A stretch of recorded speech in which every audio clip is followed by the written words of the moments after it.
اجمل واحدة شافتها عيني، افضل بنت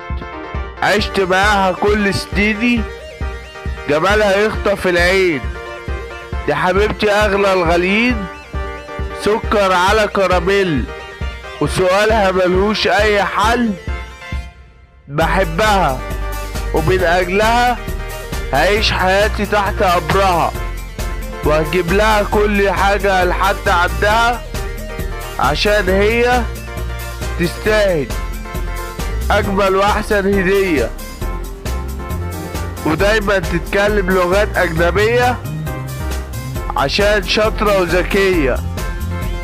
وحب ليها مكتوب عليا، ومش هبعد عنها تاني لحظة او حتى ثانية، عشان دي بالنسبة لي كل الدنيا.